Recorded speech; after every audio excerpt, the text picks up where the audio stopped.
Mother Bear approached a dying Mustang horse of this human boy. What happened next was shocking. Let us know where you're watching from. If you love my content, consider supporting it with a super thanks. Also, don't forget to like and subscribe. It'll help us to remain in touch with amazing people like you. A cool morning breeze swept across the wide open fields that surrounded the old Johnson farm. 10-year-old Noah Johnson sat cross-legged in the soft hay beside his beloved Mustang, Spirit. The horse's once gleaming chestnut coat now looked dull, his breathing shallow and strained. Noah's small hand moved gently over Spirit's neck, fingers tangling in the coarse mane that had once blown wild in the wind as they raced across the meadows. "You're going to be okay," Noah whispered, his voice breaking.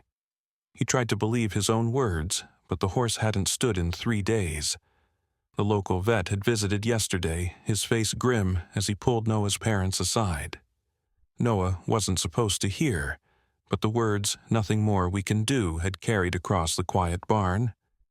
Spirit had been a gift for Noah's 8th birthday. A semi-wild Mustang that his father had rescued from the nearby conservation area where he worked as a ranger. The horse had been injured and separated from his herd. Nobody thought the frightened animal would bond with anyone, especially not a quiet boy who spent more time with animals than with other children. But from the moment Noah had stepped into the corral, something magical had happened between them. Now, Spirit's eyes, once bright and alert, were half closed, his once powerful body wasting away from a mysterious illness that had struck without warning. Noah pressed his forehead against the horse's neck, tears soaking into the rough hair. "I promised I wouldn't let anything bad happen to you," Noah said, his small shoulders shaking. "I promised." Outside the barn, the sun climbed higher in the sky. Noah's parents were in town getting supplies, leaving him alone with strict instructions not to wander off and to call if anything changed with Spirit. Their old farm sat at the edge of Whispering Pines Forest, a stretch of protected woodland that housed all manner of wildlife. Noah's father always warned about keeping a respectful distance from the forest's inhabitants, especially during spring, when many animals had young. A rustling sound at the barn door made Noah lift his head. He expected to see his parents returning early, but instead, his breath caught in his throat. Standing in the wide doorway, her massive frame blocking most of the light, was a large, brown bear. She stood on all fours, her dark eyes fixed on Noah and Spirit, her nose twitching in the air. Noah's heart hammered against his ribs. His father had taught him what to do if he ever encountered a bear. Make yourself look big, back away slowly, never run. But he couldn't leave Spirit, and the horse was too weak to move. Noah placed a protective hand on his friend's neck, feeling the faint pulse beneath his fingers. The bear took a step forward, and Noah noticed she wasn't alone. Peering from behind her massive legs was a small cub, its curious eyes darting around the barn. Noah knew mother bears with cubs were especially dangerous. They would attack anything they perceived as a threat to their young. "Please," Noah whispered, though he wasn't sure if he was talking to the bear or praying. "Please, don't hurt him." The mother bear's head tilted slightly, as if she understood his words. Her gaze shifted from Noah to the dying horse, and something in her eyes changed. Instead of the aggression Noah expected, her expression seemed almost gentle. She took another cautious step forward, her movements slow and deliberate. Noah held his breath. His legs felt frozen, his mind racing with conflicting thoughts of running for help and staying to protect Spirit.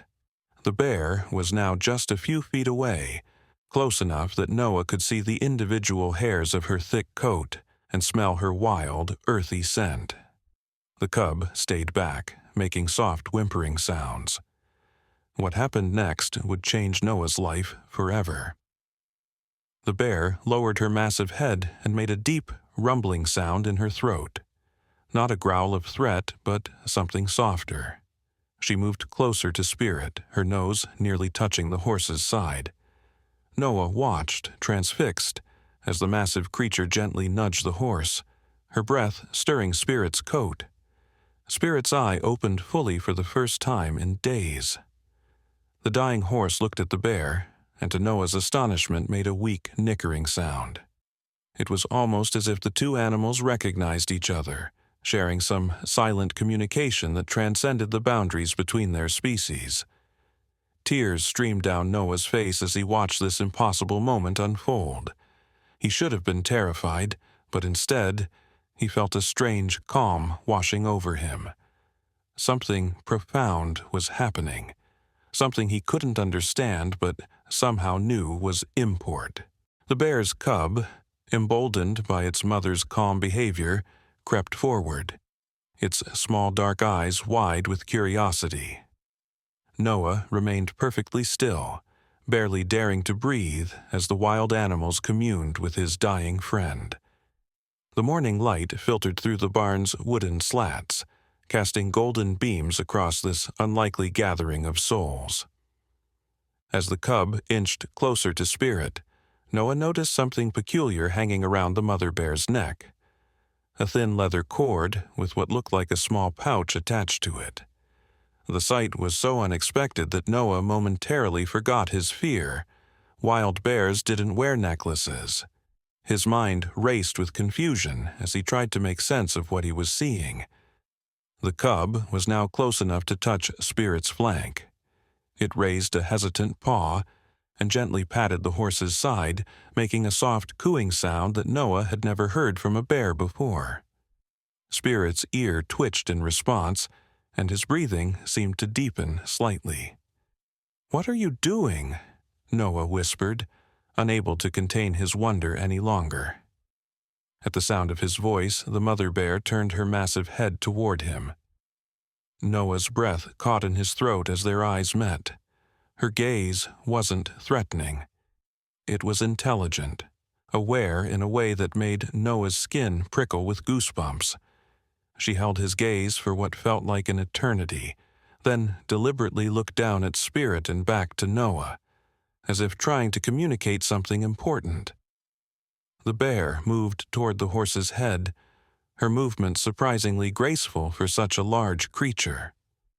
Noah watched, transfixed, as she lowered her muzzle to Spirit's ear and made a series of low, rumbling sounds. To Noah's astonishment, Spirit's nostrils flared, and his eyes opened wider. Then something truly remarkable happened. The mother bear used her teeth to carefully open the small pouch hanging from her neck. From it, she extracted what looked like a collection of dark leaves and roots. With deliberate care, she placed these items on the ground beside Spirit's mouth. Noah stared in disbelief. Was the bear offering medicine to his horse? "This can't be happening," Noah murmured, rubbing his eyes to make sure he wasn't dreaming. But when he looked again, the scene remained unchanged. A massive, wild bear and her cub, seemingly trying to help his dying Mustang. A sudden noise outside made all of them freeze. The distant sound of the family truck coming up the long driveway reached Noah's ears. His parents were returning. The mother bear's head shot up, instantly alert. The cub scurried back to hide behind her. Noah realized with sudden clarity that if his parents saw the bears in the barn with him, his father would likely grab his rifle first and ask questions later. "Wait," Noah whispered urgently, holding up his hand toward the bears. "They'll hurt you if they see you here." The mother bear seemed to understand the danger. She nudged her cub toward the back of the barn, where a small gap in the wooden boards offered an escape route to the forest beyond. But before she followed her young one, she turned back to Noah and fixed her intelligent gaze on him once more. With deliberate movements, she nudged the pile of leaves and roots closer to Spirit's mouth. then looked meaningfully at Noah. The message was unmistakable. Help the horse eat these plants. Then, with surprising speed and silence for creatures of their size, the bears slipped through the gap and disappeared into the thick underbrush beyond. Noah scrambled to his feet and peered through the opening. He caught a glimpse of the mother bear's brown coat as she vanished among the trees, the cub trotting faithfully behind her. The sound of the truck's engine grew louder. Noah turned back to Spirit and the mysterious offering the bear had left behind. Without fully understanding why, he trusted the strange encounter. Kneeling beside his horse, he gathered the leaves and roots in his palm. "I don't know what this is, boy," he said softly to Spirit, "but I think she was trying to help you." With gentle fingers, Noah carefully placed a few of the leaves near Spirit's mouth. To his surprise, the horse's nostrils flared as he caught the scent. Spirit's dry lips moved slightly, his tongue reaching out to pull the leaves into his mouth. Noah continued, leaf by leaf, root by root, helping his friend consume the strange medicine. The truck's doors slammed outside, followed by his parents' voices calling his name. Noah quickly gathered the remaining plant material and tucked it into his pocket. He wasn't sure how to explain what had just happened, or if he even should. Who would believe that a wild bear had brought medicine for a dying horse? "In here," he called back, his voice steadier than he expected. With Spirit. His mother was the first to enter the barn, her arms full of groceries. She paused as she saw Noah kneeling beside the horse. "How is he doing, honey?" she asked, her voice gentle with the sadness of someone who had already accepted the inevitable. Before Noah could answer, Spirit's head lifted slightly from the ground, the strongest movement he had made in days. Both Noah and his mother froze in surprise. "Mom," Noah said, his voice vibrating with cautious hope, "I think he's getting better." His father appeared in the doorway, his tall frame blocking the sunlight. He set down the bags he was carrying and moved quickly to Spirit's side, his ranger's instincts immediately noting the change in the horse's condition. "His eyes look clearer," his father said, touching Spirit's neck with experienced hands. "And his breathing seems stronger." He looked at Noah curiously. "Did something happen while we were gone?" Noah hesitated, unsure how much to reveal. His father was a practical man who respected nature but viewed it through a scientific lens. Would he believe the story of the bear's visit? More importantly, would he see it as a magical encounter or a dangerous situation that required reporting to his wildlife management team? I just talked to him," Noah said finally. It wasn't a lie, but it wasn't the whole truth either. "I told him he couldn't leave me yet." His father nodded, seemingly satisfied with the explanation. "Well, keep talking to him. I'll call Dr. Peterson and let him know there's been a change." As his parents busied themselves unpacking the supplies, Noah stayed by Spirit's side, one hand resting on the horse's neck while the other remained in his pocket. Fingers wrapped around the remaining leaves and roots the bear had brought. His mind was filled with questions. How did the bear know what plants might help Spirit? Why was she wearing that strange pouch around her neck? And most puzzling of all, why had she chosen to help them? A faint rustling drew Noah's attention to the gap in the barn wall. For just a moment, he thought he saw a small, furry face peering in, the curious eyes of the bear cub checking on them. But in a blink, it was gone, leaving Noah to wonder if he had imagined it. What he couldn't deny was Spirit's improvement. The horse's breathing grew steadier by the minute, his eyes more alert. By evening, Spirit was able to lift his head and take small sips of water from the bucket Noah held for him. Dr. Peterson arrived, scratching his head in bewilderment at the horse's sudden turn. "I've never seen anything like it," the vet admitted, listening to Spirit's heartbeat. "Yesterday, I was sure he wouldn't last the week. Today," he shook his head in amazement, "today, I'd say he's fighting his way back." Noah nodded, keeping his secret close.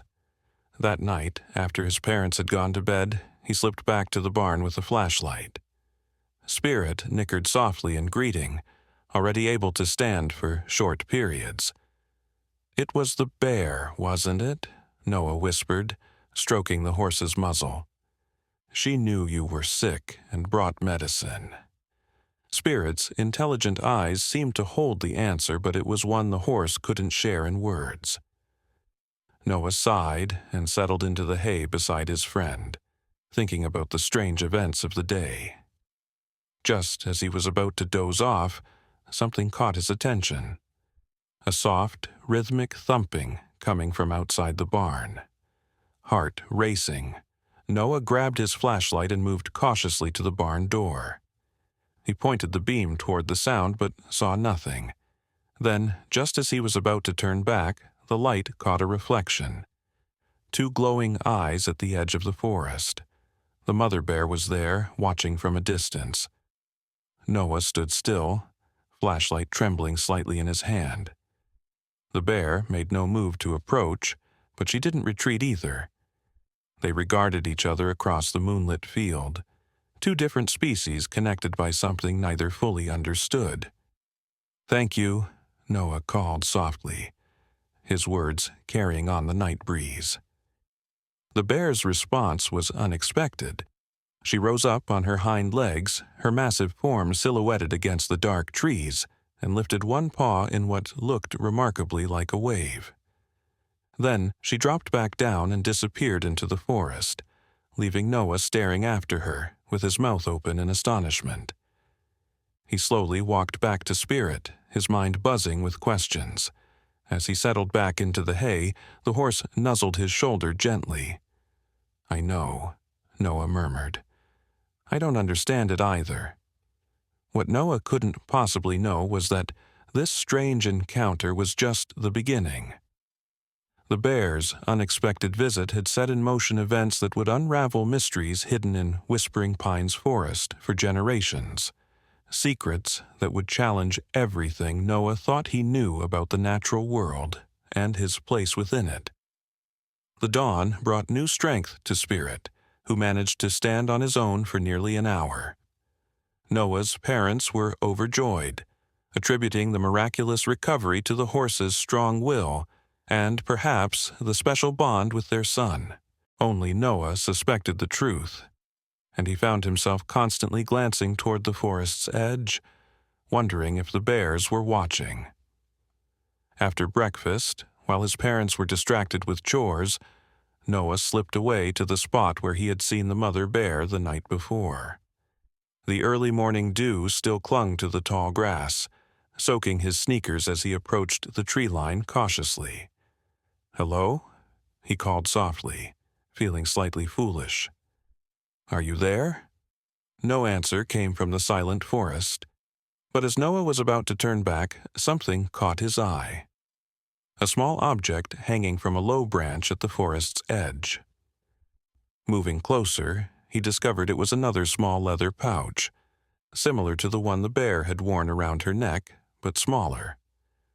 It seemed deliberately placed, as if left for him to find. With trembling fingers, Noah untied the pouch from the branch and carefully opened it. Inside were more of the same leaves and roots the bear had brought for Spirit, along with something else. A small smooth stone with strange markings etched into its surface. The symbols resembled nothing Noah had ever seen before, yet they seemed hauntingly familiar, as if from a forgotten dream. As he held the stone in his palm, a strange warmth spread through his fingers. The forest around him suddenly seemed to hold its breath. The birds fell silent, the rustling leaves stilled. For a heart-stopping moment, Noah felt as if the entire forest was watching him, waiting, Then a twig snapped behind him, breaking the spell. Noah spun around, clutching the pouch and stone to his chest, half expecting to see the bear. Instead, he found himself face to face with an elderly man he had never seen before. The stranger was tall and thin, with weathered brown skin and long gray hair pulled back in a neat braid. He wore faded jeans and a simple flannel shirt, but there was something in his bearing that made him seem out of place in these modern clothes, something ancient and dignified. "You've met her, haven't you?" the old man said, his voice deep and resonant.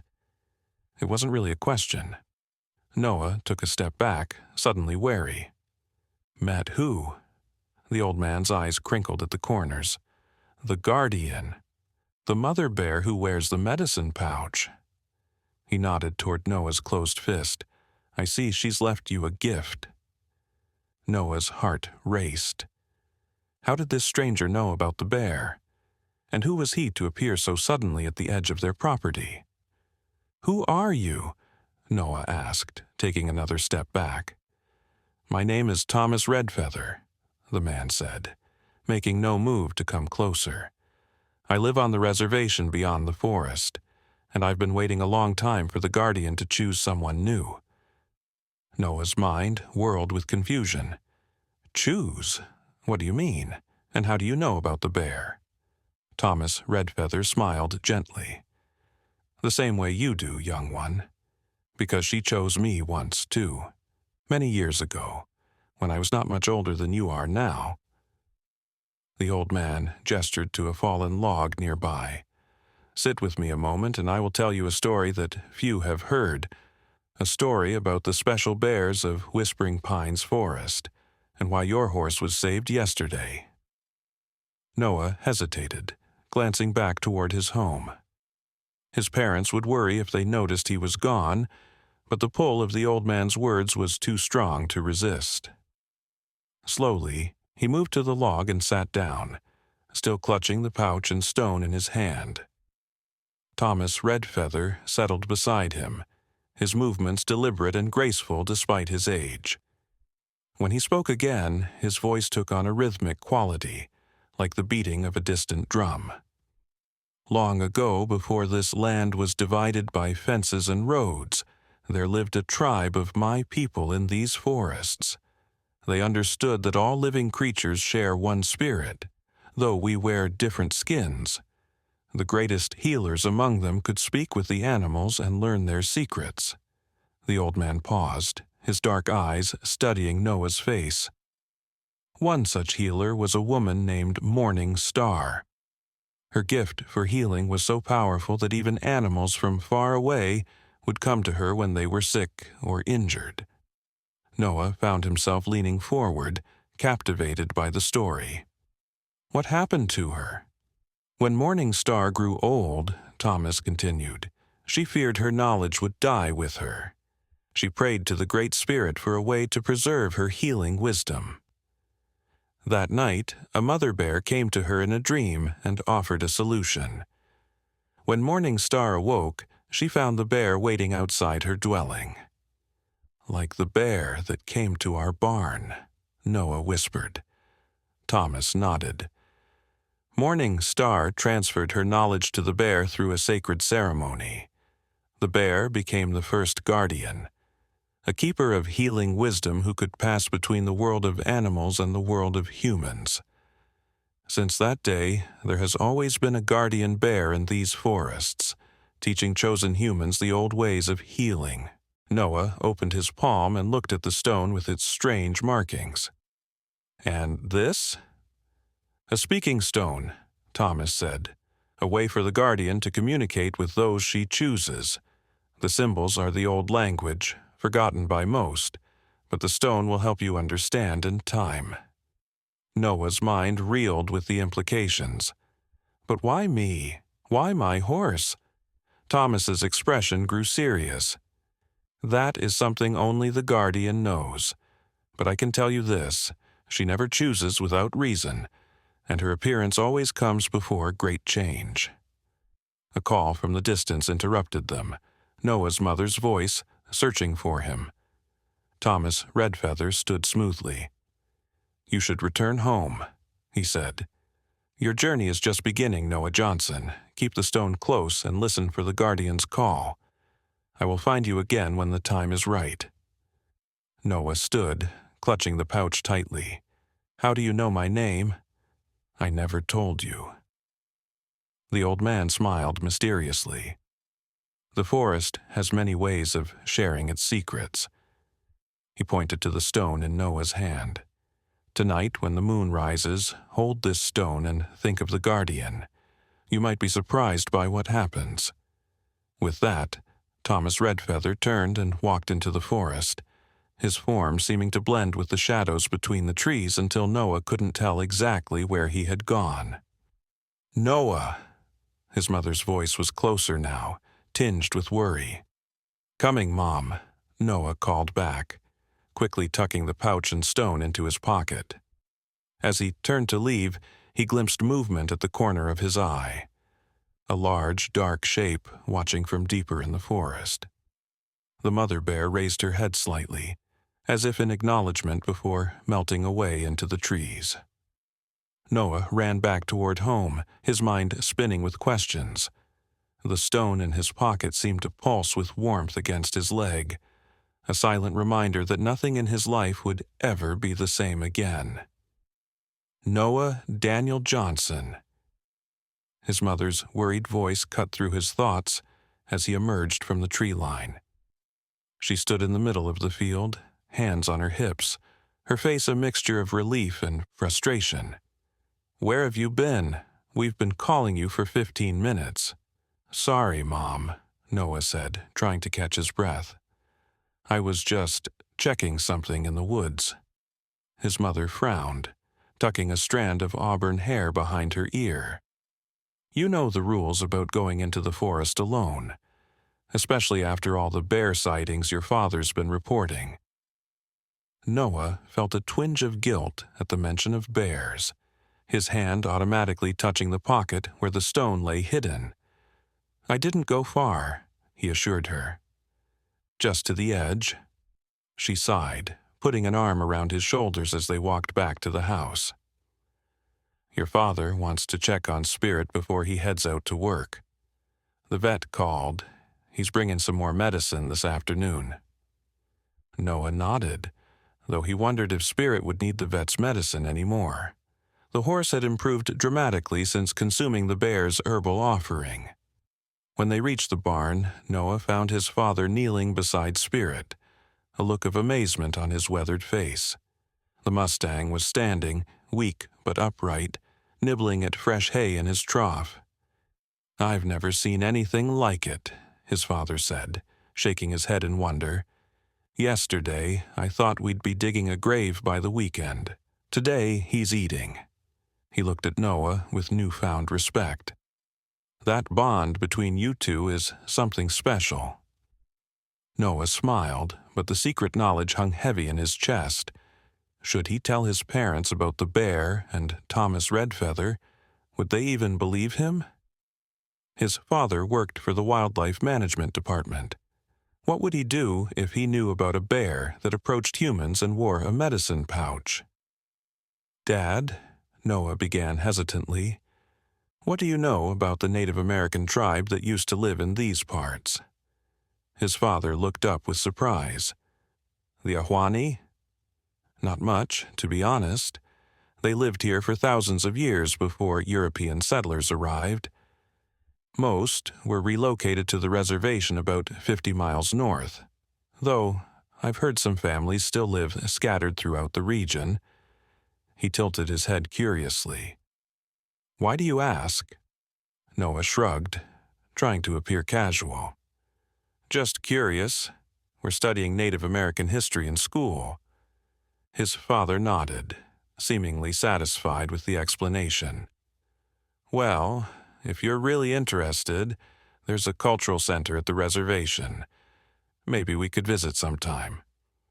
"That would be great," Noah said, his mind already racing with the possibility of finding Thomas Redfeather again. The rest of the day passed in a blur of chores and schoolwork. Noah checked on Spirit frequently, marveling at the horse's continued improvement. By late afternoon, the Mustang was strong enough to walk slowly around his stall, his eyes bright with returning life. When Dr. Peterson arrived, the vet was so astonished that he took multiple blood samples to send to the university lab for analysis. "I've been a veterinarian for 30 years," he told Noah's parents, "and I've never seen an animal bounce back from the brink like this. Whatever you're doing, keep it up." As night fell, Noah grew increasingly aware of the stone in his pocket.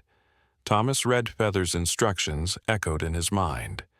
"Tonight, when the moon rises, hold this stone and think of the guardian."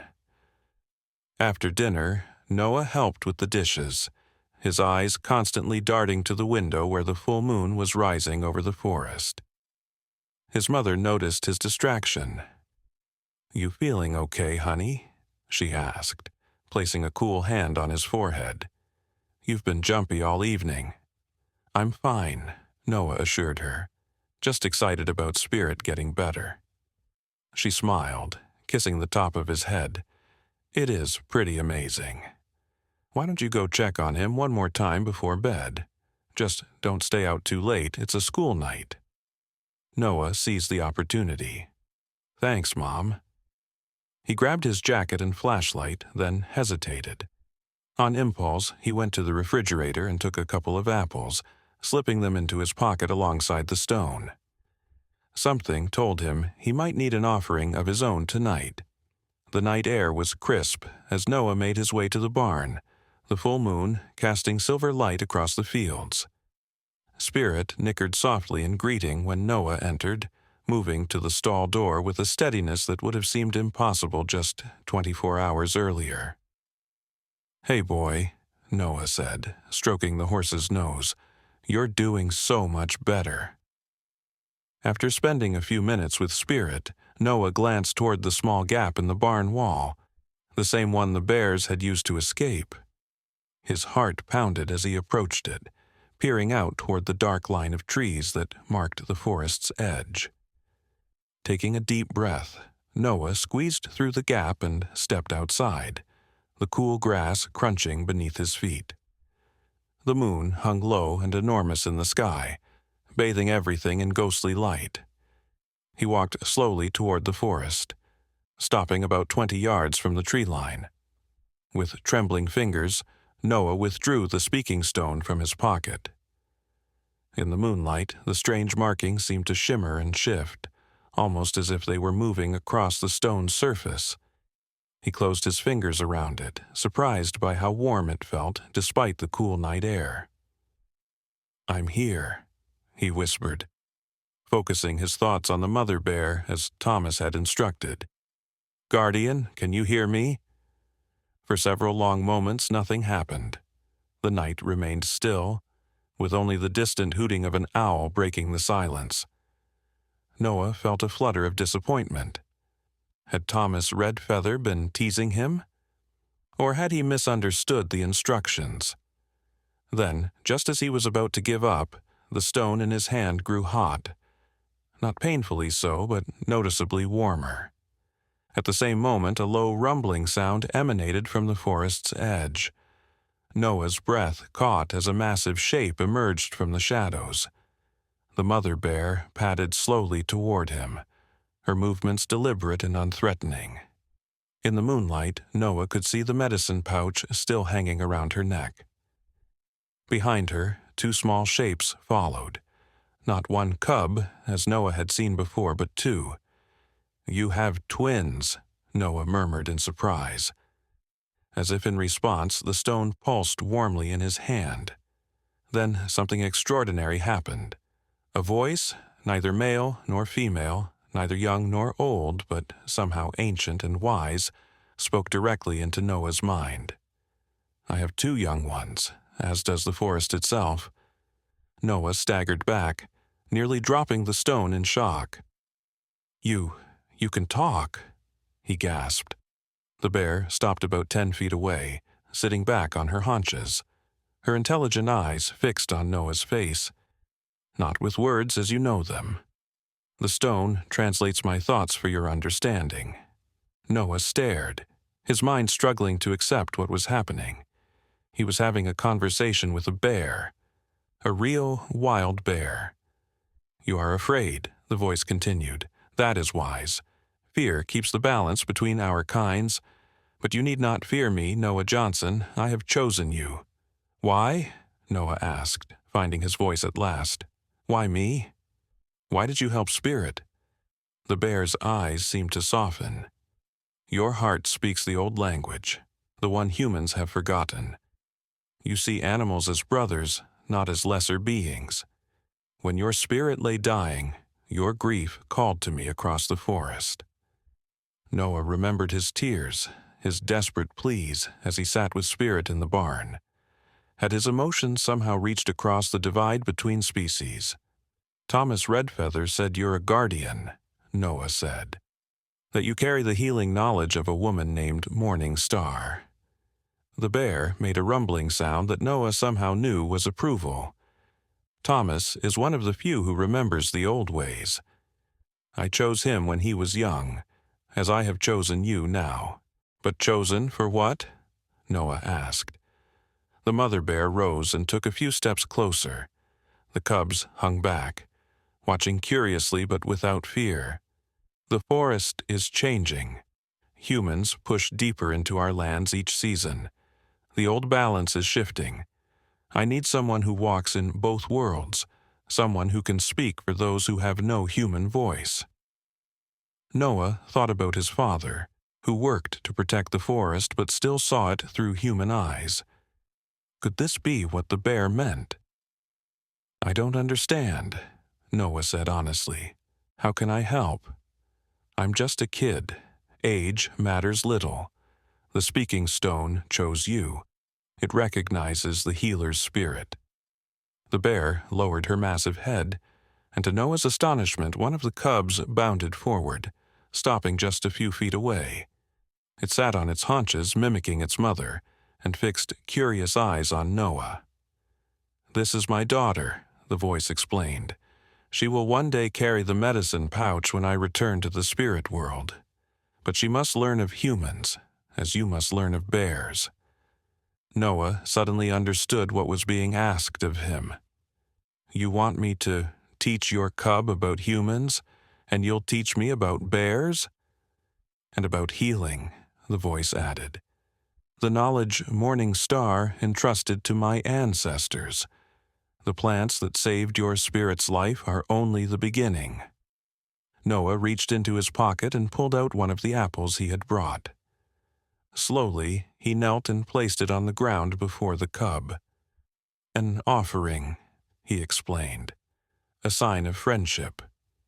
The mother bear made a soft sound, and the cub cautiously approached the apple, sniffing it curiously before taking it between small paws and biting into it with obvious delight. "She accepts your friendship," the voice said, a note of what might have been amusement coloring the thought. "Now we must seal our bond." The mother bear approached, and Noah found himself holding perfectly still as she towered over him. She lowered her head until her muzzle was just inches from his face. Her breath was warm and smelled of forest and honey. "Hold the stone to your heart, Noah Johnson, and repeat these words. I accept the guardian's trust, from moonrise to moonrise, from season to season until the circle closes." With trembling hands, Noah pressed the speaking stone to his chest. "I accept the guardian's trust," he whispered, "from moonrise to moonrise, from season to season, until the circle closes." The stone flared with sudden heat, and for a heart-stopping moment Noah felt as if he could sense every living thing in the forest. Every tree, every bird, every insect and animal, all connected in a vast breathing web of life. Then, as quickly as it had come, the sensation faded, leaving him gasping. "It is done," the voice said. "You are now a friend of the guardian. When the sun rises tomorrow, come to the great oak at the forest's edge. We will begin your first lesson. The mother bear stepped back, nudging her cubs gently. The one that had taken the apple looked back at Noah with what seemed like reluctance, before following its mother and sibling back toward the dark trees. Just before they disappeared into the shadows, the bear turned once more. "Your spirit will fully recover now," the voice assured him. "The medicine has done its work. Sleep well, Noah Johnson. Tomorrow your new life begins." Then they were gone, melting into the darkness as if they had never been there at all. Noah stood alone in the moonlight, the speaking stone cooling in his hand, his mind reeling with the enormity of what had just happened. A sudden voice from behind nearly made him jump out of his skin. "Noah, you out here, son?" His father's flashlight beam cut through the darkness, and Noah quickly pocketed the stone. "Just getting some air, Dad," he called back, his voice remarkably steady considering the circumstances. His father approached, scanning the tree line with his flashlight. "Thought I heard something moving around out here. You didn't see any wildlife, did you?" Noah hesitated for only a second.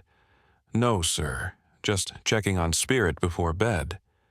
His father nodded, putting an arm around Noah's shoulders. "He's a miracle, that horse of yours. Come on, let's get inside. Your mother's waiting up." As they walked back to the house, Noah cast one last glance over his shoulder at the forest. For just a moment he thought he saw the gleam of eyes watching from the shadows, a silent promise that the morning would bring the beginning of something extraordinary. That night, Noah dreamed of running through the forest on all fours, his body low to the ground, powerful muscles carrying him effortlessly over fallen logs and through dense underbrush. He could smell every leaf, every flower, every creature that had passed through the woods.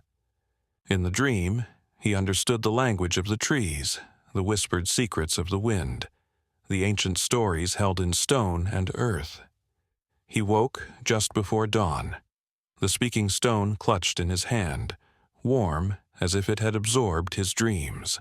Outside his window, the first gray light of morning touched the tops of the distant trees.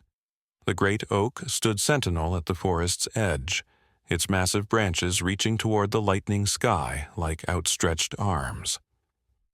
A new day was beginning, and with it, Noah's journey into a world few humans had ever glimpsed, a world where the boundaries between species dissolved, where ancient wisdom waited to be rediscovered, and where a boy and a bear might forge a bond that would change them both forever.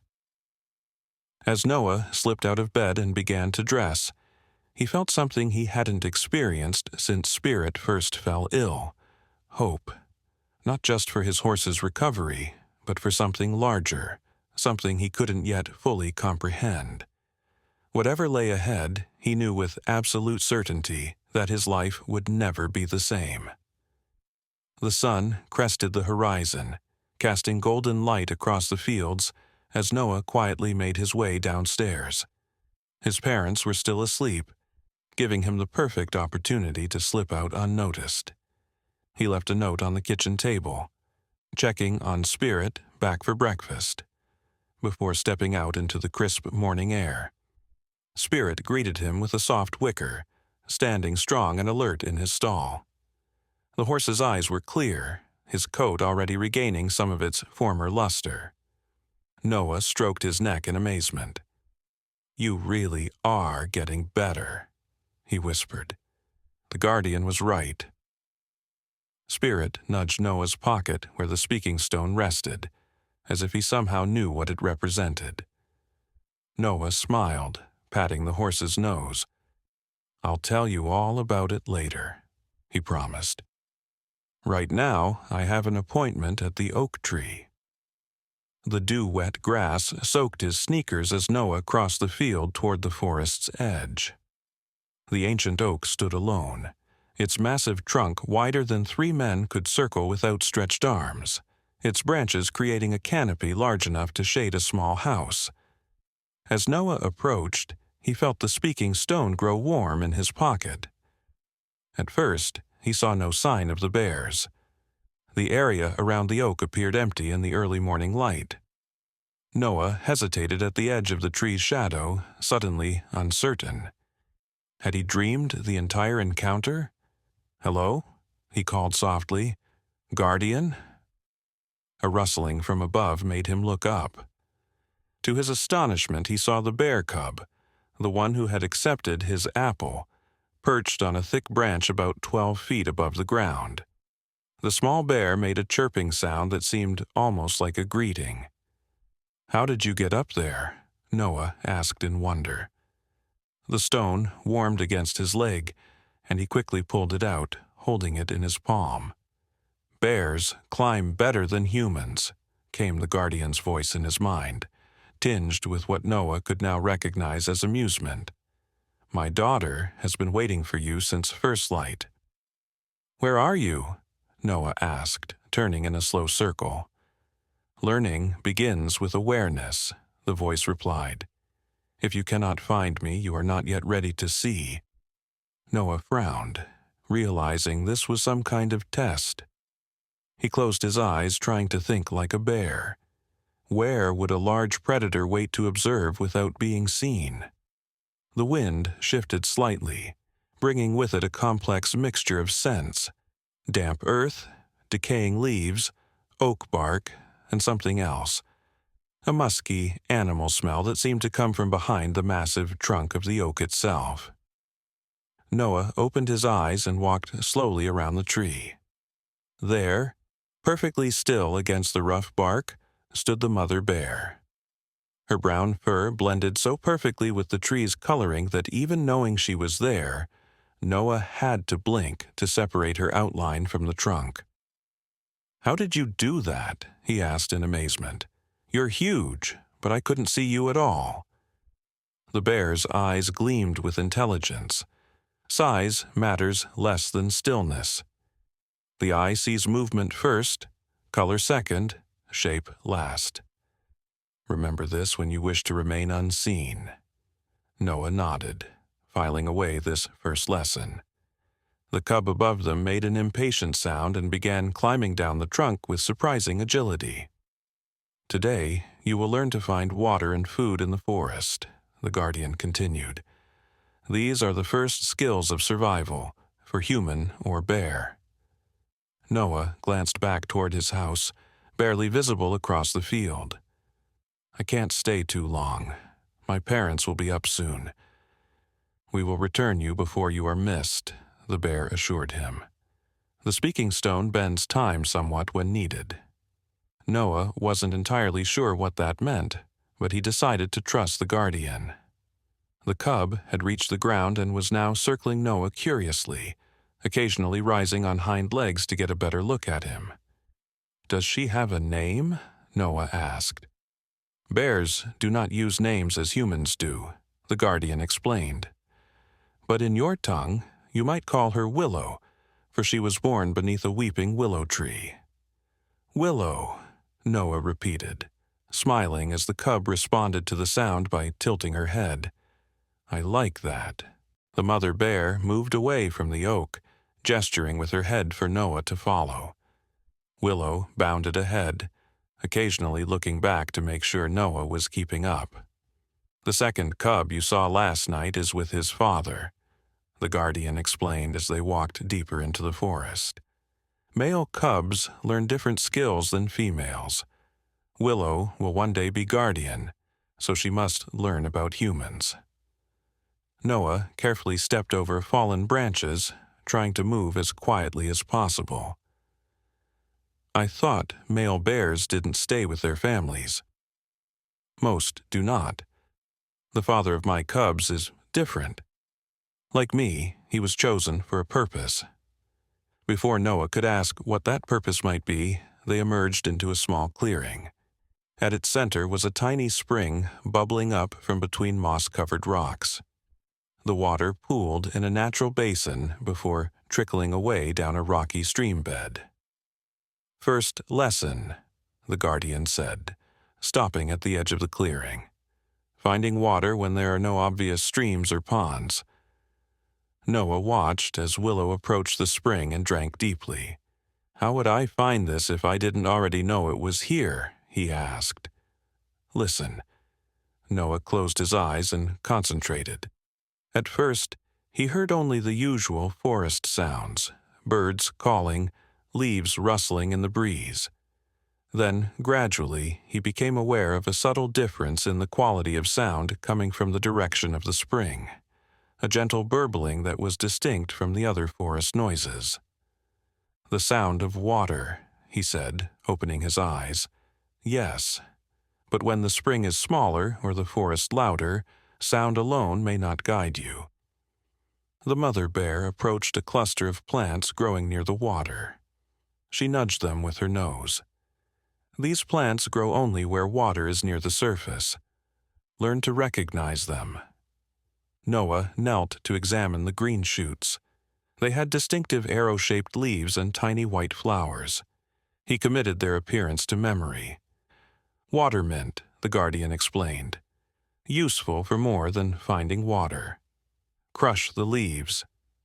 Noah picked a leaf and rolled it between his fingers.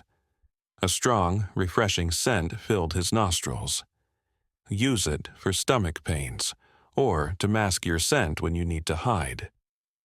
For the next hour, the guardian led Noah deeper into the forest, showing him plants that could be eaten safely, others that provided medicine, and some that must be avoided at all costs. Willow followed along, occasionally demonstrating how to dig for certain roots or strip bark from particular trees. Noah's head swam with new information, but the speaking stone seemed to help him retain details that might otherwise have slipped away. Each plant, each technique felt somehow familiar, as if he was remembering rather than learning. "Thomas said Morning Star was a healer," Noah said as they paused in another clearing.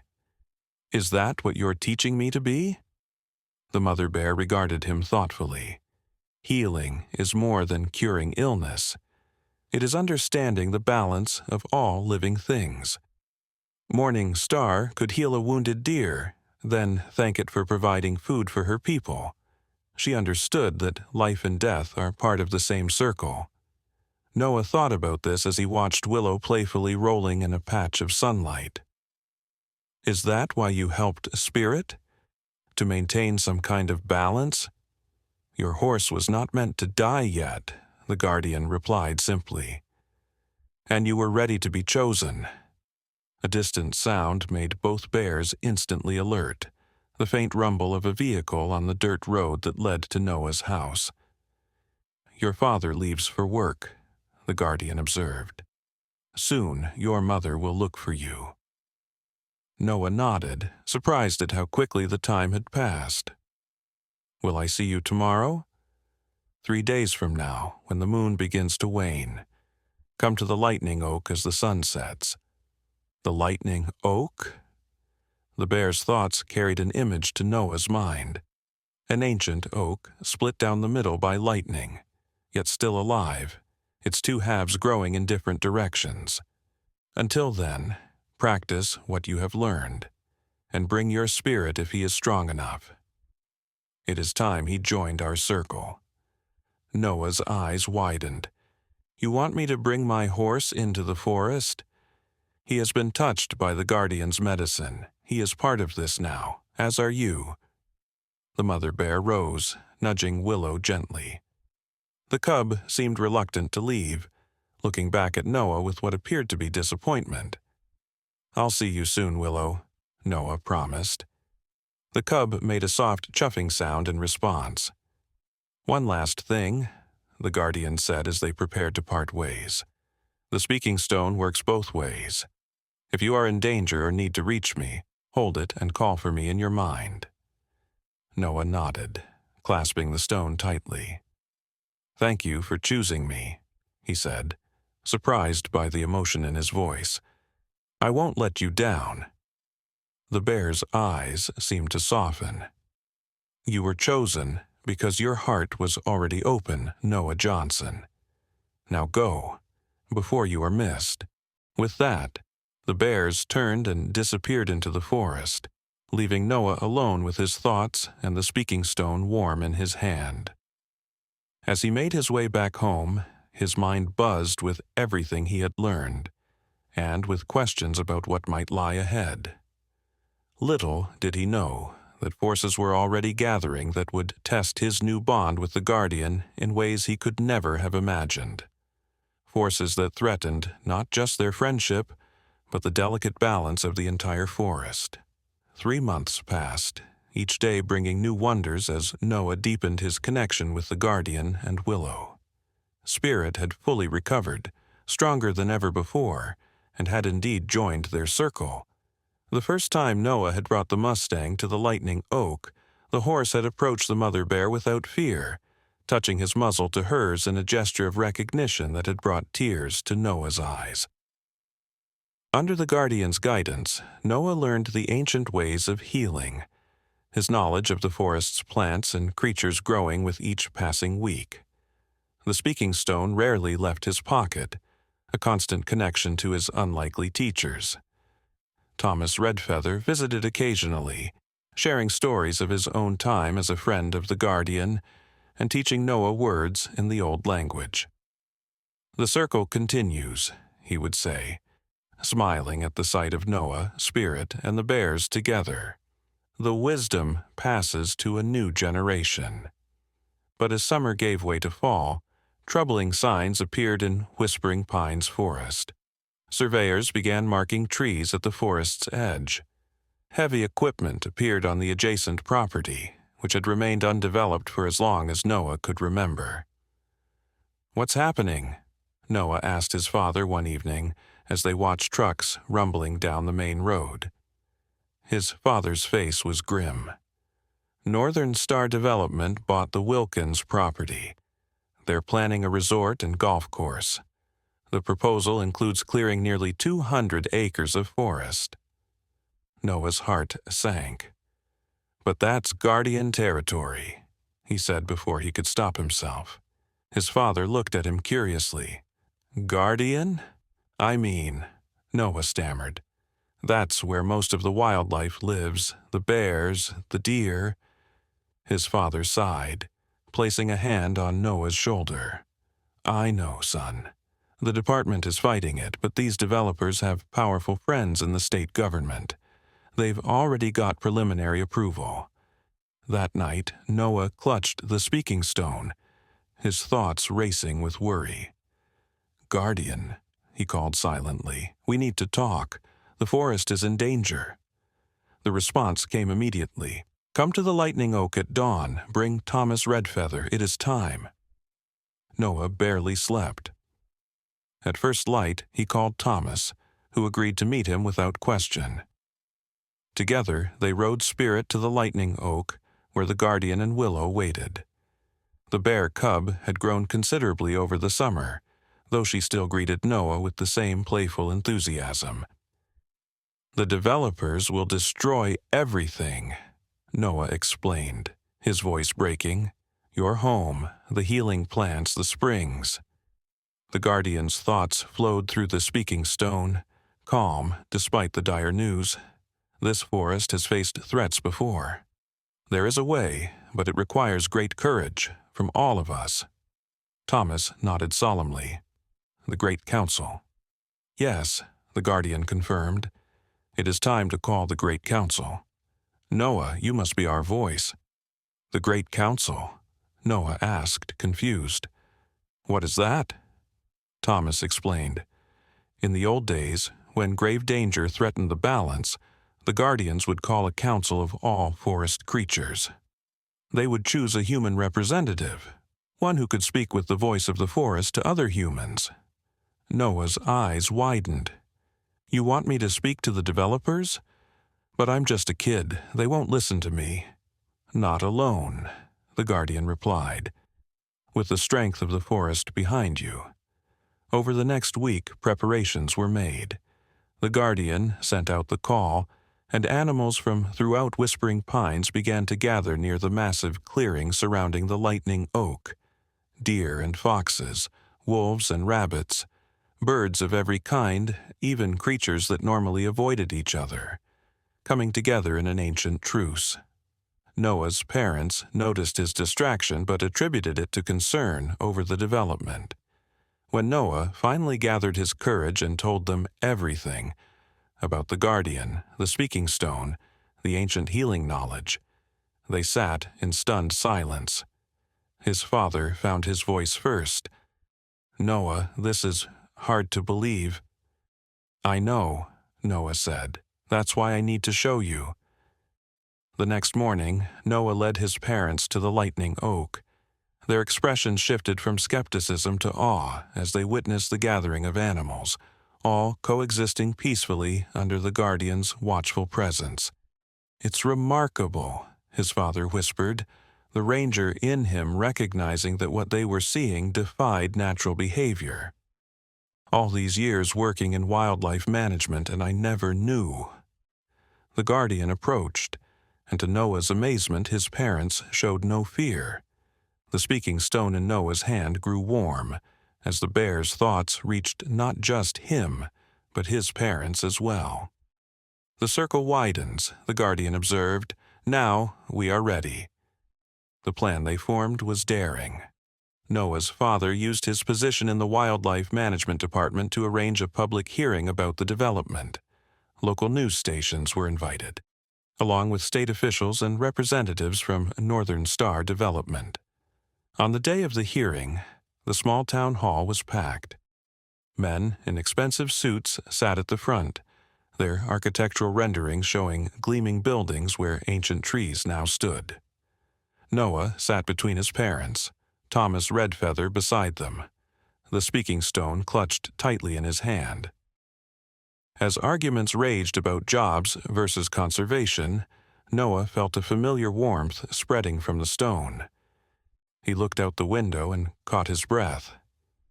At the edge of the forest, visible to everyone who cared to look, stood the guardian. Beside her was Willow, and behind them, in a display that defied everything known about wild animal behavior, were dozens of forest creatures, a living testament to what was at stake. Noah stood up, his heart pounding. The room gradually fell silent as people noticed the extraordinary gathering outside. "My name is Noah Johnson," he began, his voice gaining strength as he felt the guardian's presence in his mind. "And I've been chosen to speak for those who have no human voice." What followed was unlike any testimony ever given in that town hall. Noah spoke of the ancient bond between humans and animals, of healing wisdom passed down through generations, of a harmony that had endured for centuries until greed began to tip the balance. As he spoke, something remarkable happened. People began to share their own stories, of unexplained encounters in the forest, of animals that seemed to watch them with unusual intelligence, of illnesses mysteriously cured after a walk among the ancient trees. The development company's CEO stood up, his face flushed with anger. "This is ridiculous. Are we really listening to a child's fairy tales and superstitions?" At that moment, Spirit appeared beside the guardian, and on his back sat the second bear cub, the one Noah had rarely seen. The horse walked confidently to the town hall steps, the cub maintaining perfect balance. The crowd gasped, and phones came out to record the impossible sight. The CEO stared, his certainty visibly crumbling. "This isn't a fairy tale," Noah said quietly. "This is a truth your blueprints and profit margins can't measure. This forest isn't just land to be cleared. It's alive, with history, with wisdom, with connections we're only beginning to understand." Thomas Redfeather stepped forward. "For thousands of years, my people understood what modern society has forgotten, that humans are not separate from nature, but part of it. The guardians have watched over these lands since before our stories began. Will you be remembered as those who destroyed this ancient harmony, or those who helped preserve it?" In the stunned silence that followed, Noah's father proposed an alternative, a nature sanctuary and research center that would create jobs while protecting the forest, a place where the healing knowledge of the Guardians could be studied and shared. My department has grant money available for conservation initiatives, he explained, and I believe we could secure private funding as well. The debate continued for hours, but the tide had turned. The images of the Guardians and the peaceful gathering of forest creatures spread across social media, drawing attention from around the country. Scientists arrived, eager to document the unprecedented animal behavior. Environmental groups pledged support. 2 weeks later, Northern Star Development announced they were selling the Wilkins property to a newly formed conservation trust. The Whispering Pine Sanctuary would preserve the forest while creating a center for environmental education and traditional healing practices. Thomas Redfeather was named its first director, with Noah's father serving as chief ranger. As for Noah, he continued his apprenticeship with the Guardian, the speaking stone now just one of many connections he shared with the forest and its inhabitants. Spirit became a bridge between worlds, carrying Noah deep into areas where no human had ventured for generations. One evening, as the sun set over Whispering Pines, Noah sat with the Guardian and Willow at the Lightning Oak. The mother bear's thoughts flowed gently through their connection. "You understand now why you were chosen," she said. It wasn't a question. Noah nodded, stroking Willow's fur as the young bear leaned against him contentedly. "Because sometimes the most important boundaries are the ones we learn to cross," he replied. "Between species, between generations, between what we think is possible and what actually is." The Guardian's eyes, wise and ancient, met his. The circle continues. One day, Willow will wear the medicine pouch, and one day, you will guide another human heart to opening. Noah looked up at the stars beginning to appear in the darkening sky. "I'll be ready," he promised. As if in response, the forest itself seemed to sigh, a gentle rustling of leaves that spread from tree to tree, carrying a whisper of ancient wisdom into the night. The harmony that had nearly been lost had been preserved, and with it, the delicate balance between all living things. Noah Johnson, once just a boy who loved his horse, had become something more, a bridge between worlds, a keeper of forgotten knowledge, a voice for those who could not speak in human tongues. And in that role, he had discovered the most important lesson of all, that the greatest healing comes not from plants or stones or ancient magic, but from remembering our connection to everything that lives. Spirit nickered softly from nearby, and Willow made a contented rumbling sound. The Guardian's thoughts wrapped around Noah like a warm embrace.